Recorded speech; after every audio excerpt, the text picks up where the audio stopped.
Solo hay una verdad incuestionable y es que vamos a morir.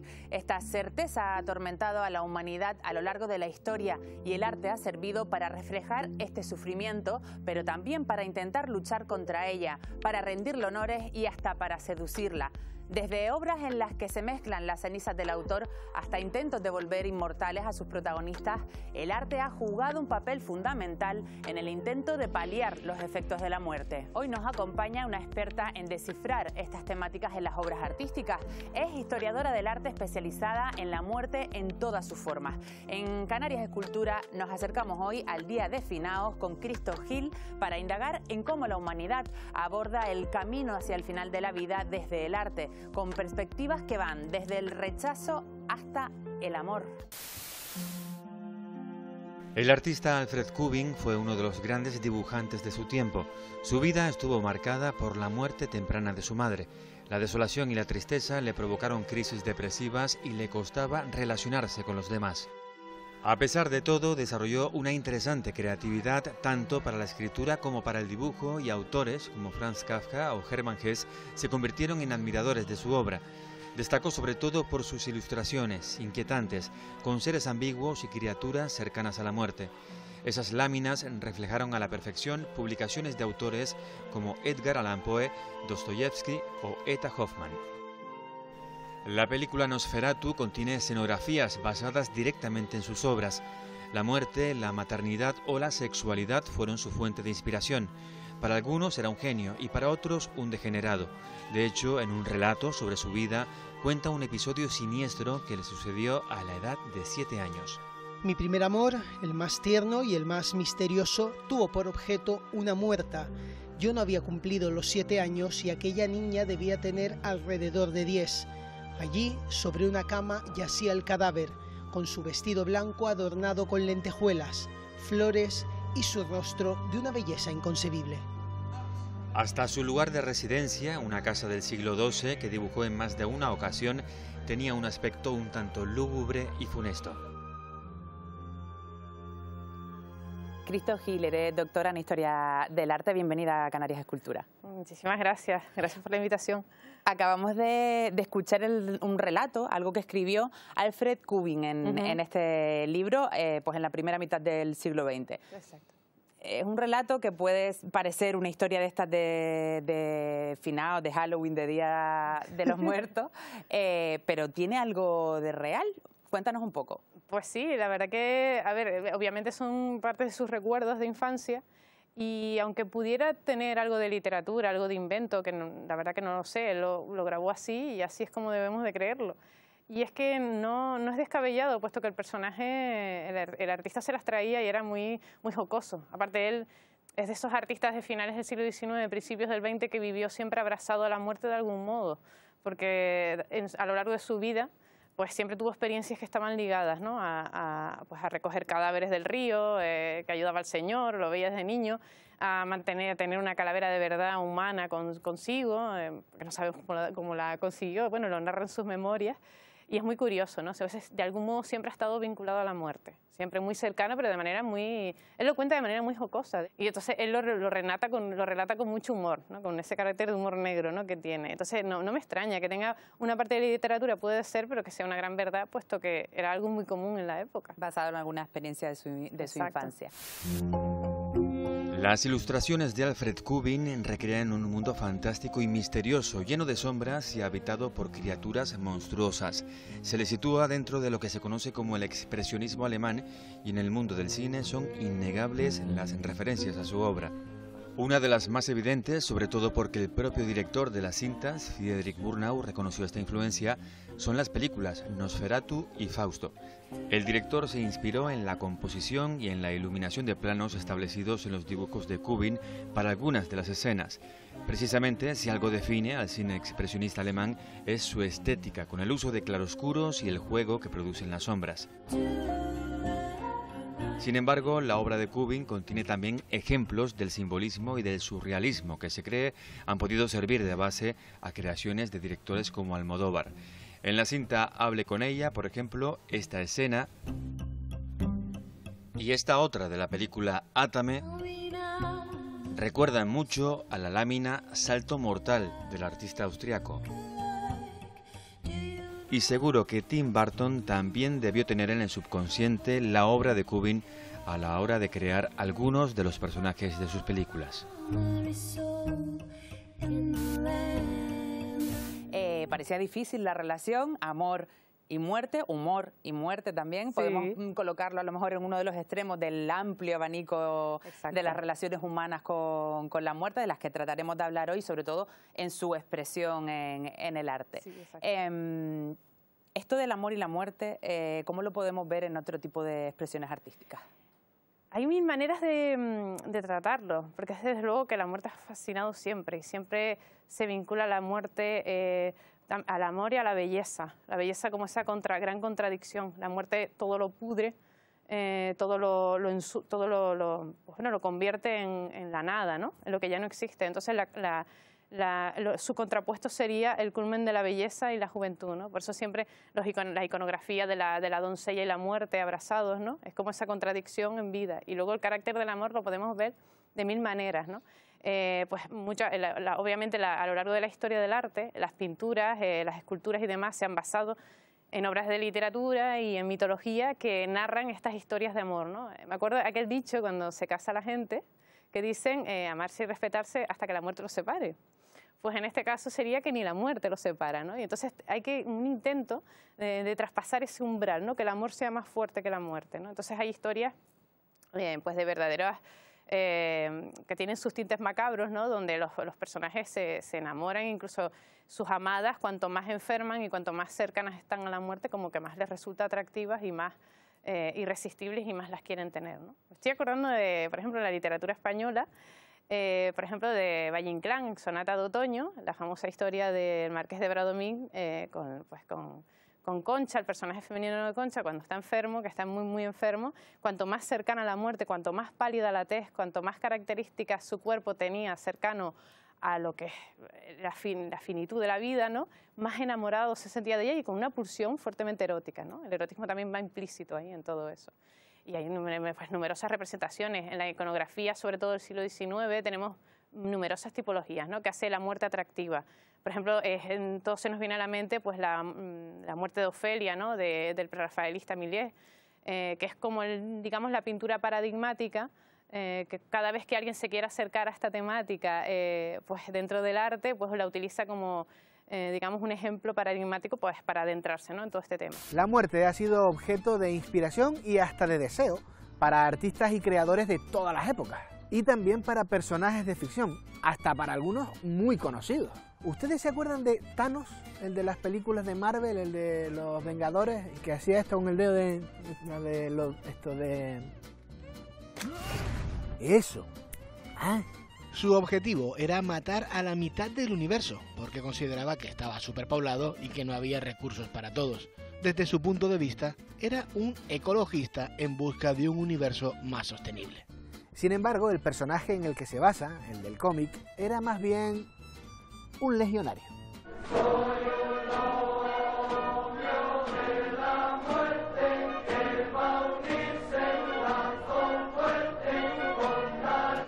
Efectivamente, el novio de la muerte.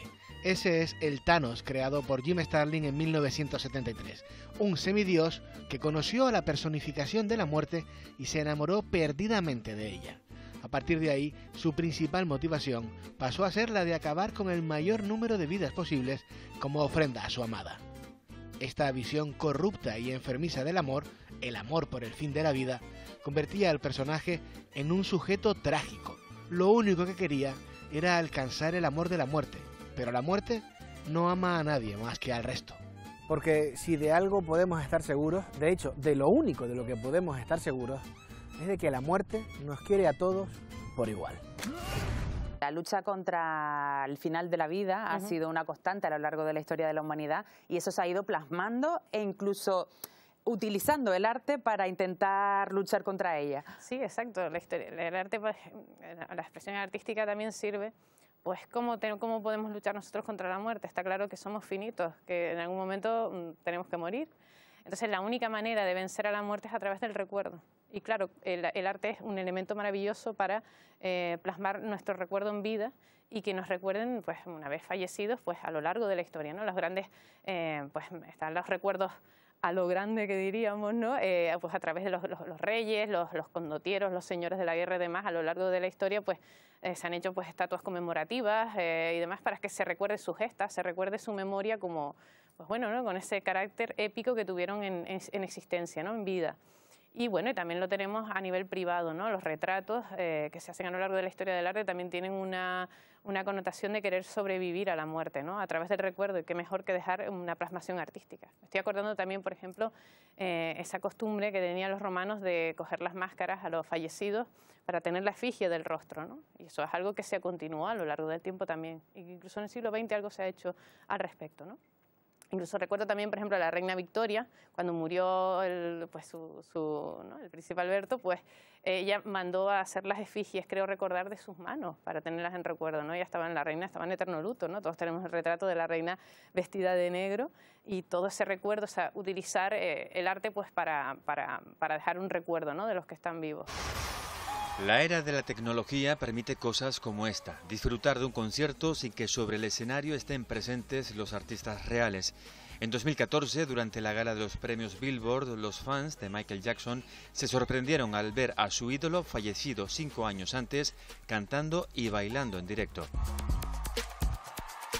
Todo gracias a una imagen creada por ordenador.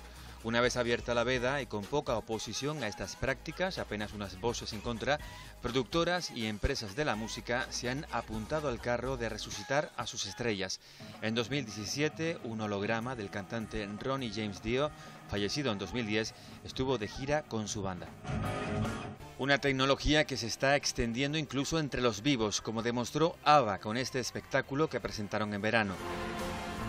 Más auténtico resulta sin duda encontrar una composición real y hasta ahora desconocida de un artista ya fallecido. Los miembros de Queen se toparon con este tema descartado en su momento, que fue grabado además con la voz de Freddie Mercury, y lo han recuperado ahora más de 30 años después de la muerte del cantante para deleite de los seguidores del grupo. Algo parecido ocurrió con este Free as a Bird de los Beatles. Junto con Real Love son las últimas canciones grabadas por el cuarteto de Liverpool. Ambas se editaron cuando Lennon, su creador, llevaba casi 20 años muerto. También en el cine y la publicidad se han aplicado con las técnicas para resucitar a los que ya no están. Anuncios con recreaciones digitales de Grace Kelly o Marilyn Monroe son un ejemplo. En la película Forrest Gump vuelven a cobrar vida expresidentes norteamericanos como Kennedy o Nixon. Más extraño es encontrar el final a tu existencia en pleno rodaje, y más curioso aún es que te suceda a ti y 20 años después a tu hijo. Es el caso de Bruce Lee y Brandon Lee. El primero falleció cuando finalizaba el montaje de Operación Dragón y el segundo al recibir un impacto de bala mientras filmaba la película El Cuervo. La cinta se terminó evitando primeros planos del protagonista. Y algo parecido ocurrió con Heath Ledger, que murió cuando participaba en el imaginario del Dr. Parnassus. En esta ocasión, el director decidió culminar la grabación reemplazando al difunto por sus amigos Johnny Depp, Jude Law y Colin Farrell. Peor aún es el caso de Tyrone Power en Salomón y la Reina de Saba. El intérprete sufrió un ataque al corazón de que no se pudo recuperar. A pesar del coste, los productores decidieron volver a filmar todas las escenas con otro actor, Jules Briner. Y en este sentido, ¿qué son las vanitas? Las vanitas corresponden precisamente al aviso. Es como decir, ojo, que eres finito, que te vas a acabar, ¿no? Las vanitas está bien para hacerle recordar también, eso pues, se utilizó desde la cultura grecorromana hasta nuestros días, ¿no? En la Edad Media también lo teníamos, ¿no? A través de los momentos, hay diferentes modelos iconográficos, ¿no? De representar la historia de la muerte y el aviso de la muerte, ¿no? Tenemos las danzas macabras, por ejemplo, en la Edad Media, que también se continuaron en adelante, ¿no? Con las llegadas en la historia de las epidemias de grandes enfermedades, como la peste, marcó un antes y un después. Y claro, esa imagen tremebunda, ¿no? De ver tantos cadáveres y tanta podredumbre, pues eso se traslada al arte, ¿no? Y es como un recuerdo también de, ojo, que lo más importante de la vida no está aquí, sino después de ella, ¿no? Entonces, pues el concepto de las vanitas viene, pues, a partir de ese recuerdo, se plasma en el arte, pues también, sobre todo en el Renacimiento y sobre todo en el Barroco, a través de lo que eran los bodegones, las naturalezas muertas, ¿no? Y entonces, pues en vez de utilizar elementos pues, que recuerdan, ¿no?, a los grandes banquetes y demás, pues elementos que recuerdan al paso, a la finitud de la vida, ¿no? Pues el pequeño putti haciendo pompas de jabón. Ya sabemos que la pompa de jabón, nuestra vida dura lo que dura una pompa de jabón, ¿no? Lo que es la celeridad con la que nos vamos. La calavera, por supuesto, la calavera como símbolo del recuerdo de lo que verdaderamente te vas a convertir, ¿no?, de lo que verdaderamente eres. De hecho, tenemos grandes figuras de las vanitas en España. Está Juan Valdés Leal, es uno de los que ha hecho unas vanitas más tremendas de la historia de la humanidad, yo creo, ¿no? Cuando se ve pues, los cadáveres en Infinis Gloriae Mundi y en Ictu Oculis, que son las grandes vanitas que tiene, pues se ven representados también a las grandes glorias, ¿no? Los grandes obispos, los grandes reyes tampoco se escapan al poder de la parca, ¿no?, al poder de la muerte, ¿no? Y la muerte que todo lo iguala, ¿no? Es, digamos, la más democrática de todas. Entonces, digamos que las vanitas es una manera de recordarle a la gente, una manera de recordarle a los grandes gobernantes, no te olvides que eres humano, ¿no? No te olvides que tú también vas a morir. Las vanitas, la muerte y la fugacidad de la vida son conceptos que están permanentemente en la obra del artista canario Cristino de Vera. Una obra que es atravesada por todos estos conceptos y que además alude a algo mucho más elevado de lo terrenal. En la obra de Cristino de Vera está muy presente su propia filosofía de vida. Una filosofía de vida muy espiritual y muy religiosa. ¿Cómo puede traducir eso en sus lienzos? Pues evocando no solo la muerte, los cementerios, sino el recogimiento y la meditación. Él bebe, como vemos, de los maestros barrocos. Por ejemplo, Georges de Latour, aquí tenemos un interior, la vela, también la calavera, pero también de Zurbarán, por ejemplo, que era esa soledad monacal, una soledad buscada, una soledad que alude a la paz, como evadirnos del mundanal ruido. Y es que la obra de Cristino de Vera va a estar también muy emparentada con la poesía mística, como por ejemplo de San Juan de la Cruz. Son obras que buscan también dialogar con los movimientos internacionales. En Rothko, por ejemplo, esos cuadros aludían a una puerta que traspasa hacia otra dimensión espiritual. Cristino de Vera lo va a hacer, pero con los marcos y los interiores de las ventanas. La geometrización, que al final son las figuras puras en la naturaleza. Vemos paisaje detrás, que puede ser un paisaje canario, pero siempre en un interior. Y en primer plano, la calavera. Sacraliza la cotidianidad, es decir, los elementos en Cristino de Vera, una mesa, la flor cortada, aluden a algo también sacralizado. ¿Cómo lo sabemos? Por ejemplo, la flor cortada alude al paso del tiempo, pero en caso de que fuera una rosa, también a la cruz y a la crucifixión, por el Rosa Cruz. Una mesa alude al altar. El espejo, por ejemplo, vanita significa vanidad. La calavera se mira al espejo, esa vanidad que tiene la vida, pero en realidad lo que le devuelve es la muerte. La técnica es del puntillismo, pero en esta ocasión el puntillismo de Cristino de Vera no hace alusión al movimiento, tanto en óleo como en tinta china. Lo que alude es a la quietud, porque busca la contemplación, esa contemplación mística. Cristino a lo largo del tiempo irá yendo más al minimalismo, a simplificar, quitar todo lo superfluo del cuadro. Esto no es aleatorio, es también en su propia vida, es desprenderse del yo. En realidad lo que busca el artista es una depuración del alma. Sin embargo, considero que hay una paradoja en todas las obras de Cristino de Vera, y es que intentando aludir a un momento de revelación, a esa epifanía, y queriendo incidir en la fugacidad de la vida, al final ha realizado obras atemporales. Lo que está claro es que la muerte nos atrae igual que la tememos, ¿no?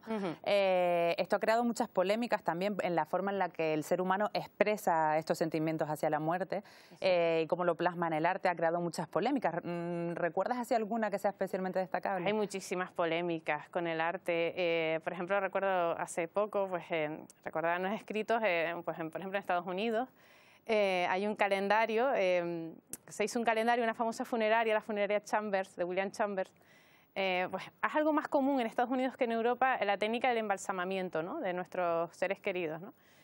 Y claro, la funeraria, pues uno de sus servicios era la técnica del embalsamamiento. Entonces, claro, se le ocurrió una genial idea al dueño de la empresa de, pues, fomentar esa técnica del embalsamamiento y bueno, ofertarlo como una de sus grandes... Es una empresa, al fin y al cabo, ¿no? Es un producto que lo ofrece. Y entonces ideó un calendario para el año 1948 fomentando, pues, promocionando esto.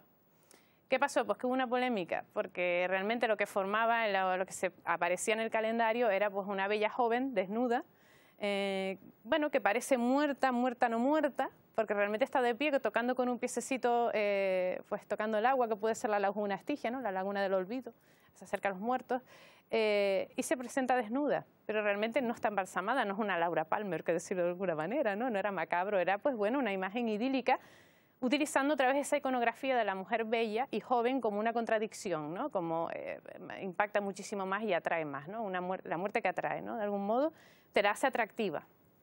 Pues generó muchísima polémica y este señor tuvo que retirar el calendario, pues lo llamaban pues poseso sexual, ¿no? Entonces, bueno, pues esto sí que, por ejemplo, es una manera de trasladar este tipo de cuestiones, ¿no? Dentro de después del mundo de la publicidad. En 2016, en una galaxia muy cercana, la de Hollywood, decidieron resucitar a 2 de sus estrellas. En la película Rogue One, de la saga Star Wars, en primer lugar, trajeron de vuelta a una Carrie Fisher que, si bien en aquel momento aún vivía, ya no tenía el mismo aspecto que en 1977, que es el que recrearon. En segundo lugar, para interpretar al militar imperial Moff Tarkin, usaron la imagen de Peter Cushing, fallecido en 1994, para que pudiera retomar 30 años después, su personaje. Recientemente, en España, Lola Flores protagonizó un anuncio de cerveza usando un deepfake, una recreación falsa, porque Lola Flores nunca dijo esto. ¿Tú sabes por qué a mí se me entendió en todo el mundo? Por el acento. Ese tipo de tecnología ha permitido también que, a partir de discursos como este, estimado como el más ineludible de los deberes, el podcast X-Ray lograra reproducir la voz del dictador Francisco Franco para decir cosas como esta. Se ha logrado sintetizar mi voz a través de las decenas de discursos que pronuncié. O incluso dando un paso más allá, como esta otra. Dale a tu cuerpo alegría Macarena, que tu cuerpo es para darle alegría y cosa buena. Dale a tu cuerpo alegría Macarena, Macarena. Años antes, en 2009, un videojuego, Guitar Hero, revivió al líder de Nirvana, Kurt Cobain, para convertirle en un personaje jugable. Cobain podía interpretar no solo las canciones de su grupo, sino muchas otras.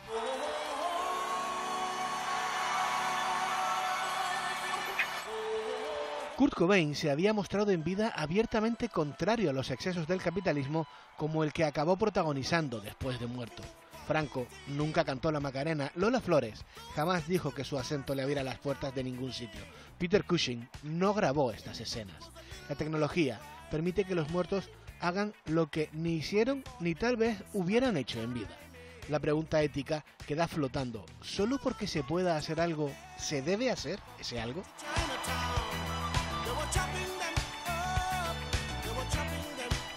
¿El arte también ha servido como amuleto contra la muerte?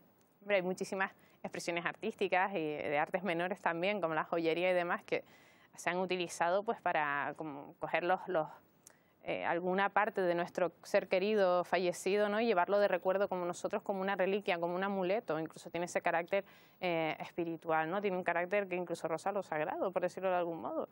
No olvidamos que, por ejemplo, hubo una práctica muy común, ya se daba en el Renacimiento también, ¿no? El hecho de coger los mechones de pelos de los seres queridos fallecidos y llevarlos consigo. De hecho, en la fotografía post-mortem, cuando surge la fotografía a mediados del siglo XIX en adelante, era muy común que la gente fallecida, pues para tener un recuerdo de ellos, pues algo más rápido, aunque en aquella época la fotografía era más lenta que ahora ya pues algo instantáneo, ¿no? De segundos. Se utilizaba la fotografía para tener un recuerdo de nuestros seres queridos fallecidos. No te estabas fotografiando toda tu vida, ¿no? Entonces, pues mientras estás vivo puedes tener una foto de ti o no. Entonces, cuando fallece, pues la fotografía por monte tenía esa función. Con ella venía a veces agregada el mechoncito de pelo del fallecido, pues para tenerlo como recuerdo. Hoy en día, ¿qué hacen las funerarias? Incluso te ofertan la posibilidad de que tengas las cenizas de tu ser querido contigo a través de un colgante o de lo que sea, ¿no? Entonces, eso es algo que hemos heredado y que está ahí, ¿no? Incluso hay gente pues, que llevaba el colgante el diente de algún ser querido también dentro de las joyas, formaba parte de esas reliquias, ¿no? De algún modo también lo hemos heredado de la religión, al fin y al cabo las reliquias de los santos, ¿no? Los restos de los santos que están ahí pues para rendirles culto. O sea, es un recuerdo, ¿no? Entonces toda esa técnica que se utiliza de la joyería está a servicio de esto también, ¿no? Este es Mark Grunwald, guionista de cómics. La obra de la que más orgulloso estaba es Escuadrón Supremo. Grunwald falleció de un infarto en 1996. Su última voluntad fue que parte de sus cenizas se mezclaran con las tintas de una edición de Escuadrón Supremo. El que tenga pues un tomo publicado en 1997 tiene parte del autor en su estantería. Cada tomo de esa edición especial con autor incluido vale a día de hoy unos 1.300 euros. Cristo, ¿y tú crees que con el paso de los años hemos ido perdiendo el contacto con la muerte? ¿Cómo es la relación ahora con respecto a cómo era antes? Sí, yo opino que le hemos dado absoluta espalda a la muerte. Es como querer negar una evidencia, ¿no? De hecho, hoy en día estamos obsesionados cada vez más, ¿no? con el... Siempre hubo, a lo largo de toda la historia siempre hubo una obsesión, ¿no? Por la búsqueda de la eterna juventud, por no envejecer nunca, ¿no? Porque el paso del tiempo nunca esté sobre nuestro cuerpo, sobre nuestra estética. Esto también se plasma muy bien en este desarrollo, ¿no? De la cirugía estética y demás, ¿no? Y también pues, en las prácticas, ¿no? Cuando se nos mueren nuestros seres queridos, antiguamente era más común el contacto con el muerto. Preparar a nuestros muertos era algo más común y más cotidiano, más cercano, más íntimo que ahora. Ahora ya hay una empresa que se encarga y cuando vas a velarlo, poco menos que está a lo lejos a través de un cristal, ¿no? Antiguamente estaban alrededor del muerto. Esa cotidianidad se ha perdido, ¿no? Y eso es algo que narra muy bien Cubbing, la cercanía de los olores, del tacto, pues de esa parte que al fin y al cabo somos nosotros mismos, ¿no? Forma parte de nosotros. Incluso hay quienes, era tan cotidiano que hay quienes se llevaban al muerto a casa. O sea, hay casos en la historia reales y que esto también se ha plasmado a lo largo de la literatura, incluso en la cultura grecorromana. Hay muchísimo, lo que pasa es que bueno, es un cierto tabú. Por ejemplo, la famosa escritora romántica española Carolina Coronado, es archiconocido el famoso caso de cuando su marido pues, falleció, ella lo tenía embalsamado en su casa. Lo llamaban, no recuerdo si era el silencioso o algo así, ¿no? Tenía una expresión común entre ella y su doncella, su criada, ¿no? La señora que estaba con ella, pues tenía hasta un nombre común, ¿no? Para esto. Cristina Tribulzio en Italia también embalsamó a su amante, por supuesto también casos masculinos, ¿no? Pero esto era algo, vale, no era lo más común, pero se daba. Y eso estaba ahí presente. ¿Y qué perdemos y qué ganamos en ese distanciamiento a la relación con la muerte? No sabemos, pero desde luego sí que el tener conciencia de muerte es interesante para también recobrar el retomarnos la vida de otra manera, ¿no? A veces con el día a día, la vida muy moderna nos obliga a correr mucho, a estresarnos, a preocuparnos a veces por nimiedades, ¿no? Y entonces el recordar que eres finito te ayuda a intentar aprovechar y disfrutar de los momentos, ¿no? Y yo creo que deberían de volver otra vez a esa cultura, en parte de hacerlo normal. Al fin y al cabo la muerte es normal. Es dura, hay que asumirlo, ¿no? Es duro, ¿no? Saber que no vas a existir más. Tiene que ser fascinante, ¿no? Lo que se nos pasa por la cabeza, ¿no? Pero al fin y al cabo hay que educarnos en eso también, ¿no? La muerte forma parte de nosotros, va con nosotros.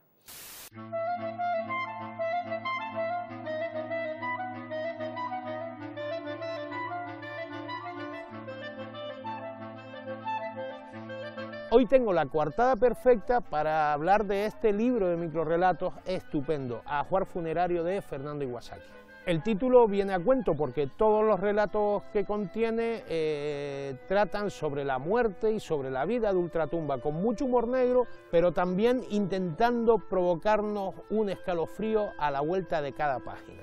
Iwasaki, afincado en España y autor de otras joyas como España aparta de mí estos premios, es un autor de esos a los que vale la pena seguir por su brillante inteligencia y su habilidad para escribir libros de estos que se leen rápido y se piensan despacio. Como este Ajuar funerario, que pretende ser un homenaje y al mismo tiempo una burla a la muerte, esa que está tan segura de ganarte en la carrera que te da toda una vida de ventaja.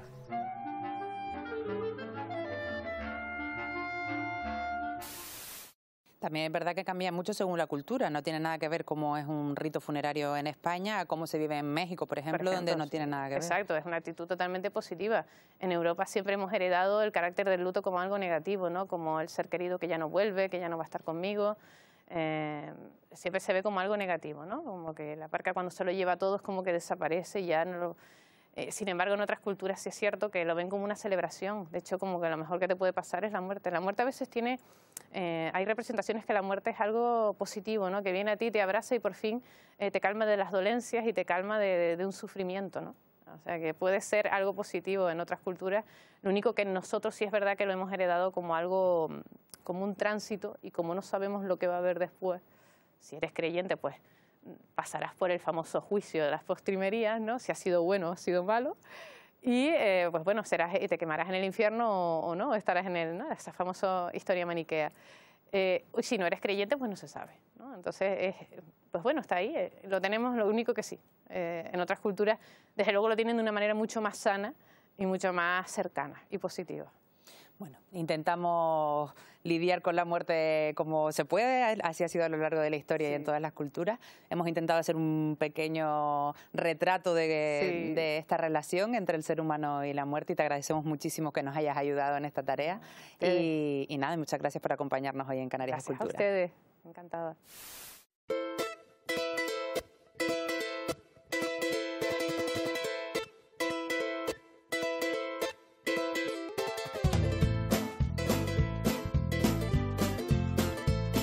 Chirgarse, sentir mucho miedo. Irse para las chacaritas, morirse. Tras el encontronazo con aquel gato negro, empezó a chirgarse al pensar que podía irse para las chacaritas.